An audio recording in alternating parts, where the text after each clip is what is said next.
तर नमस्कार मित्रांनो, सकाळी उठलो, आंघोळ वगैरे केली. आपल्याला आला बळीभाऊचा फोन. नंतर आला आपल्याला बळीभाऊ न्यायला.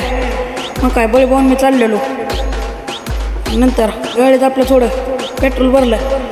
नाश्ता चालला होतेला म्हणजे. नंतर निघालेलो आपण झऱ्याला. मग काय जाता जाता लागतं आहे आपलं हॉटेलला घेतलं आहे मग ब्लॉगमध्ये. नाच करायला नाही, ब्लॉग म्हणलं की ब्लॉग. नंतर पोचलं लोकेशनवर. हे आहे लोकेशन. इथं गेलं बळीभाऊने लगेच आपला सेटअप जोडायला चालू केला. आपला गिंबल काढला, मोबाईल जोडला. मग बळीभाऊने केलं लगेच सुटला चालू. बळीभाऊ पाहिजे तेवढी सीन अशी घेत होता. नंतर मग हे आलं तर करमाळ्याचं कॅमेरामॅन. मग काय तिथं हळूहळू गर्दी गोळा व्हायला लागली. आणि ज्या क्षणाची आपण आतुरतेने वाट बघत होतो तो क्षण थोडा कमी नाही जवळजवळ आलेला. हे बघा रेबिन कापली. आणि मग काय ओपनिंग संपन्न झालं. ओपनिंग त्यांचे होतं आईवडिलांच्या हस्ते.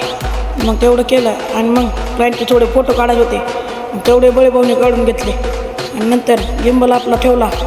निघालेलो महागारी जेऊरला. इथं गेलो बघा आपण. ह्या हॉटेलला कोण कोण जेवलं भावाने कमेंट करून नक्की सांग. हे जाता जाता परत आपलं हॉटेल बी घेतलं मग कॅप्चर करून. मग आपण आलो परत जेऊरला. मग सोडलं आणि बळीभाऊ गेला. मग काय आपण गेलो परत आशिफभाऊपासून परत महागारी आलो आपल्या घरी. असं वाटलं भावानं ब्लॉग कमेंट करून नक्कीच सांगा बरं का. बाय.